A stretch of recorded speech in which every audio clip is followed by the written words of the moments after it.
Hi guys, you are welcome once again to Beyond the Classroom Show.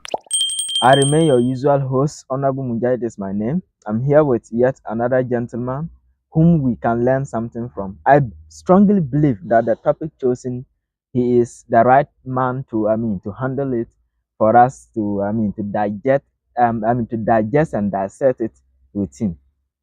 So today conversation I can assure you of interestingness. So be ready to join us in the conversation. You can only join us by dropping your comment in the comment section. So we react to your comment in subsequent videos. If you recommend we call him back, we will. And I'm sure and I strongly believe that he will honor our invitation as in when we request for him again. Before we kickstart with the interview, let's go for a quick commercial break, and when we return, then we get right into the conversation. You are welcome to Campbell Royal Tree, the best hotel in Winneba, close to Winneba Johnson and direct opposite the Goyle Filling Station. Among some of the facilities Campbell Royal Tree offers its clients and customers include: number one, we have a serene swimming pool where you can relax your body at any time, swim at any time, any day at affordable prices. In fact, you can come here 24/7. We operate all time. We there for you. Campbell Royal Treat is having an event center where we host every type of event, any event you want, whether birthday party, weddings, any event at all. We can give you the best facility to host your event that you want to host. Campbell Royal Treat is having a gym center where you can gym your body at any time, morning, evening, afternoon, any time at all you feel. And we also have a kitchen where we offer both local and foreign dishes. Any type of food you want, just come to Campbell Royal Treat and we will give it to you at very affordable prices. We also have a clinic attached to the hotel where in case of any emergency or any other time you can go there for the services at very subsidized prices. We've reduced the prices drastically just to favor our customers. Call the contact, the numbers on this list.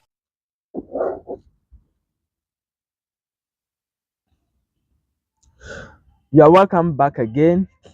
We are just about to start the conversation, but he isn't one of the returning interviewees who have been coming to this show. He is a new person, so because of that, we'll get a quick introduction from him, then we'll introduce the topic and start it right from there. Honorable His Excellency Mr. His titles are too much. I don't know whom he is.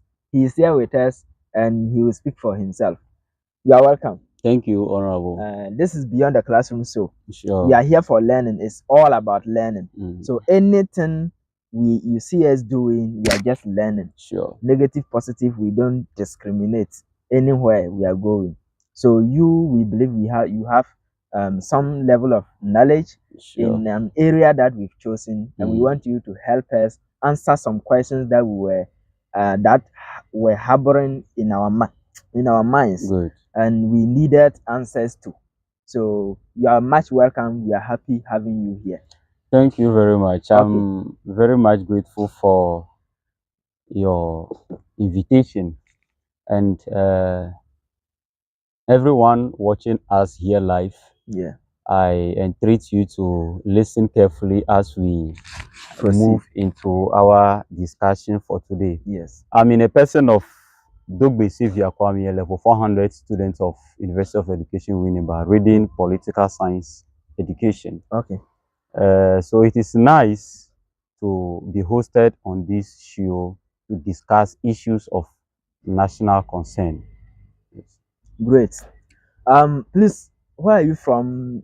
A little bit of your You mean my origin? Yeah, your origin. You want to know where you are coming from? Oh, okay. Yeah. I reign from Akachi Ajikame. Okay. Akachi Ajikame. Yes, a town in the Volta region. In the Volta region. Yes. Now they've divided. Is it the old Volta or is still it's part of the whole? It's still part of the original the Volta, the original Volta region. Yes. Okay. Both parents range from there. Okay. Yes. Okay. But That's currently good. I stay in Oti region with my parents. Okay. And other now siblings. you are in Oti region. Sure. Okay, that's great. We are so happy having you here. And we are just about to start the conversation for today. Thanks very much. And that your topic for the day is Ghana's constitutional analysis. We learn you are legal minded, and we are here to to ask you questions about regarding legal issues. We have this whole questions all that long. We were dying with it, but today we are happy having you because we believe that you can help us get some answers to those questions. So your topic, like I said before, I'll repeat it again. It is Ghana's constitutional analysis. Okay. We want to analyze the constitution of Ghana, matters revolving around it, what the public is saying, what we really want to know. Okay. We want to know the real things on grounds. So the first question we will ask is, if they say constitution, what is, you can't deal with our constitution of Ghana without mentioning democracy. Exactly. We are in a democratic system, right? Sure. So what is a democratic constitution? A democratic constitution. Yes. First of all, I would like us to look into what democracy means. Okay. And then what constitution means. Okay. Then we take the both, or you put the both together and try to get a common meaning for what we are looking at. Yes. So when we are taking democracy into consideration, yes, shortly, it is the rule by the people. Okay. In a system of government where the people's view are accepted, or where the people's will prevail over the smaller group of people put in power, that system of government can be described to be democratic. Yes. So, okay, the view. I want us to understand the view in this way. Is it the view as in exercising your franchise during elections, or you are talking about the view as to when these people elected come into office, then their policies implementation? Which one are you talking about? Are you talking about elections or policies implementation? It captures all, in the sense that when we talk about democracy to be a rule by the people, we are talking about the involvement of people in the decision-making process of the state. Okay. When the general public, or when the people of a nation or a state are allowed, given the freedom to take part in decision-making effectively, and their suggestions or views as to how the state should be governed, as to how policies should be implemented, we begin to realize a democratic governance. Yes. Or we trend on this to say that, yes, this is a democratic system, because the people are regarded to be very effective in decision-making process. Yes. Okay. So it means when you are talking about rule by the people, it simply means in all angles. Sure. From all angles. Sure. Be it elections or during implementation of policies. Exactly. Okay. Where people or leaders of a state are not imposed on the people, but the people themselves elect or select their leaders to rule over them. Yes. Okay. So will you describe Ghana to be in a democratic system? Oh, Ghana is a democratic state. Obviously in the constitution, but I want us to look at it practically. Are we at that level? Oh yes, Ghana is a democratic state. Okay. Because we have features of a democratic state. Okay. When we are looking at a state that is democratic, what do we consider, or what do we put into consideration? Okay. When we are looking at a democratic state, we are looking at the institutions of government that is available. Okay. We are looking at the governance system. What system of government are we using? Are we using a system of government that the leaders dictate to the people and then the people have no say? Are we in a system of government that no individual citizen has the right to take part in decision making? But in the case of Ghana, we have the democratic institutions available. Some of these institutions of government that ensure that or that identifies us as democratic states is one, lawmaking bodies. Okay. Or the legislature. The right? legislature. We have the judiciary and then the executive. These institutions of government forms or constitutes a feature of a democratic state as compared to a military system of government or a monarchical system of government and others. And here lies the case: the Ghanaian, the state Ghana is having a constitution. Okay. A constitution that clearly states the right, the fundamental human rights of every individual. That clearly states how the democratic state should be structured. Are we getting it? Yes. How power should be transferred from a particular government to the other. We have all these things stipulated in our constitution as a state or as a country. So looking at all this, Ghana is a democratic state. Okay. Yes. Ghana is a democratic state. Yes. I hope you are with us in this conversation. If there is anything bothering your mind, just drop it in the comment section and let's move on from there. Okay. Ghana is a democratic state with its democratic constitution. Yes. But should we agree with people saying that it is not only in a democratic state that gets a constitution? Oh, sure. Okay. Yes. Meaning, if Ghana, Ghana right from independence, I don't know much about the history of Ghana, but I believe that, or I learned that there were some systems that were not democratic, right? Yes. But were they having constitutions, or is only this Fourth Republic thing that is? No, when we go back to 1957, where our former president, His Excellency Dr. Kwame Nkrumah, fought for independence of this noble state, we realized that there is a start, okay, of the future of Ghana. In that 1957, there was an act, okay, the Act of 1957. And that Act of 1957 that guarantees or that recognized Ghana as an independent state vested power in the Queen. Okay, in the Queen. We are talking about 1957 here. 1957 here. After independence. After independence. The Queen still have something to do with Ghana's constitution. Exactly. How? Exactly. So that was when power was not fully vested in Dr. Kwame Nkrumah.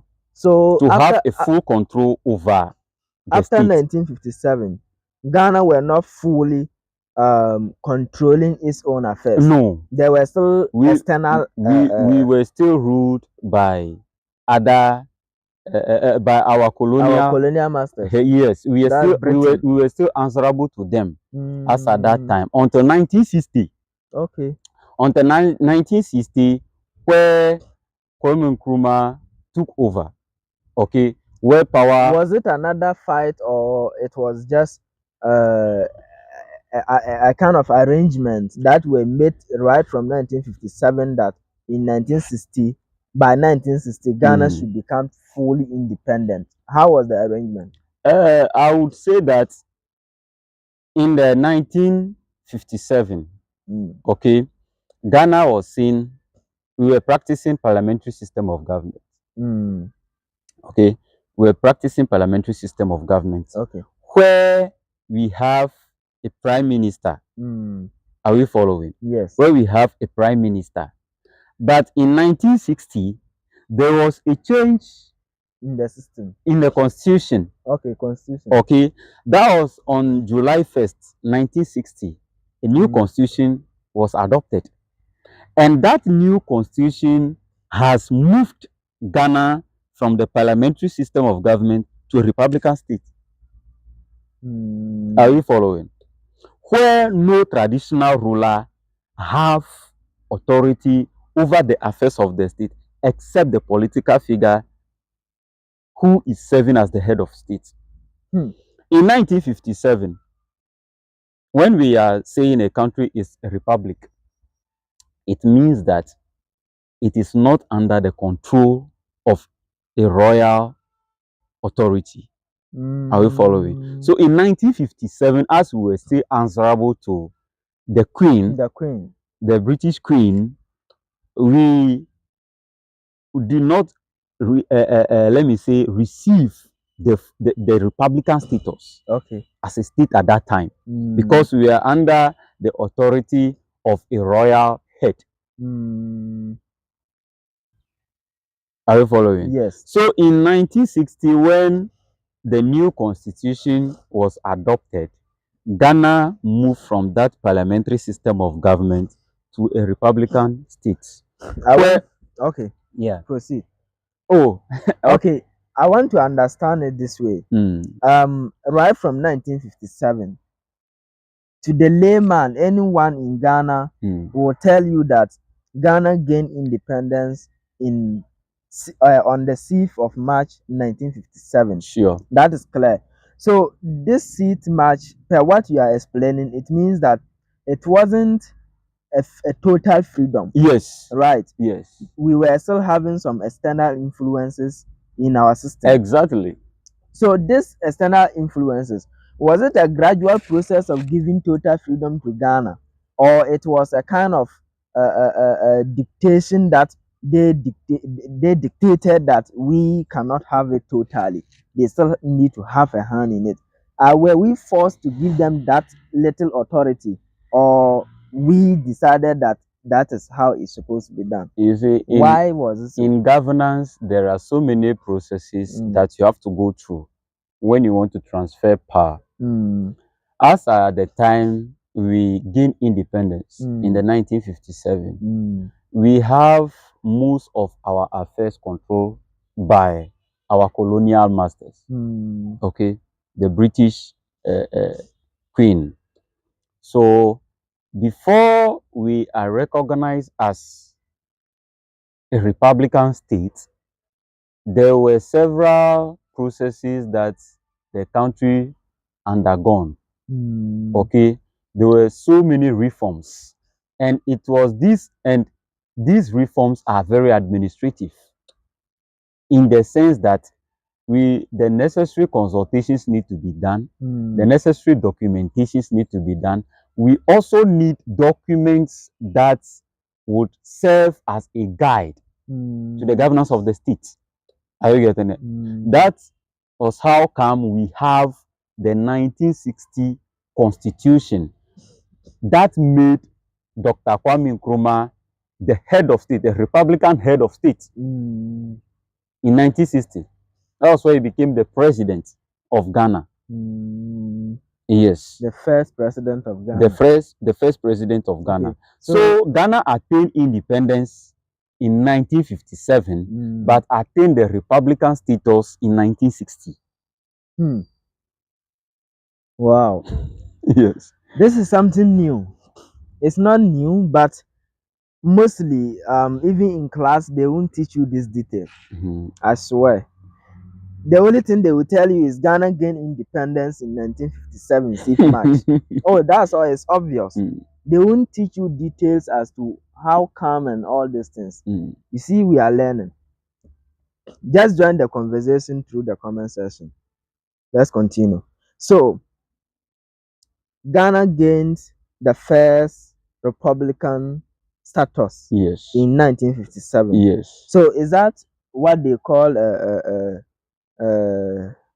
is it the republics, the first republic, second republic, the first republic?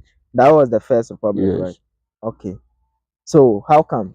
Tell us some little history about the constitutions right from 1960. That was the first Republican constitution. Okay. Up to the fourth republic. Sure. We want to know how come we have fourth republic. Because we want to know how come we have fourth republic. What happened? You see, when there is, to the layman's understanding, yes, when there is a change of constitution, okay, when there is a change of constitution, then a republic begins. That's to the layman. To the layman's understanding. Okay. Let's delve deep. So from the 1960, there was a change in the 1960 constitution, which made Ghana have a Republican. Yes, we have the 1960 constitution, we have the 1969, we have the 1979, and then the 1992. Are we following? Yes. So even this 1960 constitution was changed. Are we following? Okay. And this 1960 constitution made Ghana to practice a unicameral legislature. Unicameral legislature? Unicameral legislature. Okay. Can you... When I say unicameral legislature, that is one legislative house. Okay, one legislative house. One legislative house. Okay, just like what we are practicing today. Exactly. Okay, one parliament, unlike Nigeria where we have this and that. Exactly. Okay. So, and that legislature, contained the president as a member. The president as a member of the legislature. How? And performing what role? And you see, that is why the transformation starts. And that is why changes were made to the constitution. Are we following? So if we have a legislative house that made to constitute lawmakers alone, and the institution of government, that is the legislature, the executive, and the judiciary, need to be different, okay, or need to be independent in the discharge of their duties. Have the president as a member of the legislature. Exactly, and we know that the president is the head of the executive arm. Yes.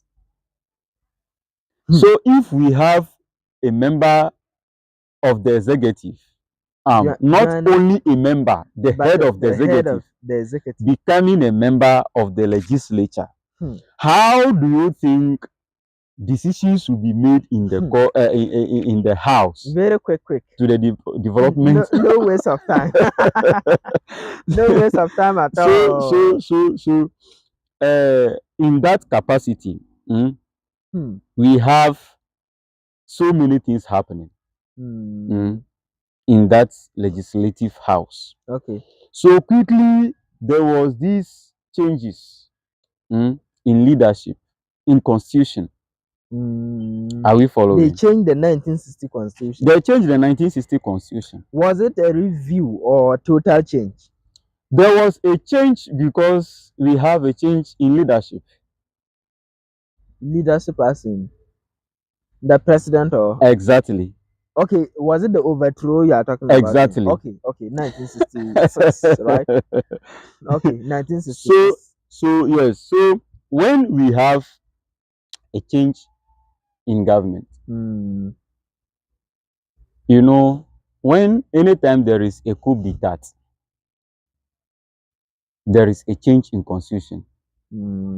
They abrogate the previous. As we are in Ghana now, if there should be a coup d'etat, the 1992 constitution will be thrown away. And we are not praying for such things at this time. Yes. Because we are heading towards a period where we expect to see our political leaders represent the interests of the people more. Are we following? Because I think we have a legislative house that constitutes representatives of the people. And when we take the legislative arm into consideration, their first duty is representation. It's not lawmaking. Representation. The first duty. The first duty. The first function. Is representation. The first function of the legislative arm is representation. That is when they truly represent. They truly fight for the keen interest of the people. They make sure the needs of the people are provided. Are you getting it? So when I'm going to the legislative house, I am expecting to serve more the interests of my constituents. My second duty as a legislative member or as a member of the legislative house is lawmaking. Are you getting it? So you get to the legislative house because of the people. That is why I'm saying that the first function of a member of the legislative arm is representation. The people who give you the power to represent them must be well served. That is why now in the parliaments of Ghana, you see MPs very vibrant on floor, but you go to their constituencies and nothing is happening. Nothing is done there. And at the end of the day, sometimes they lost their seats. Are you getting it? After speaking in the house, in the parliament, after working in the various or serving in the various committees, yes, what are you providing to your constituents? How efficient are you serving your people? Are you really representing the interests of your people? Are you providing them with their needs? Are you serving them the purpose for which you have been sent there? Are we following? So the first function of the legislature is representation. Is representation. Before the lawmaking. You are there in the name of a group of people who give you power to represent them. If not, what are you going to do there? Nothing. Are we following? If not, what are you going to do there? Because of their needs, that is why they give you the power. To be there. That comes, yes, to be there. Wow. And serve their needs. And then the other follow with lawmaking. That is why they make the laws that would have to govern the affairs of the state. How the state is structured, how the state is governed, how everyone is served, every citizen is served.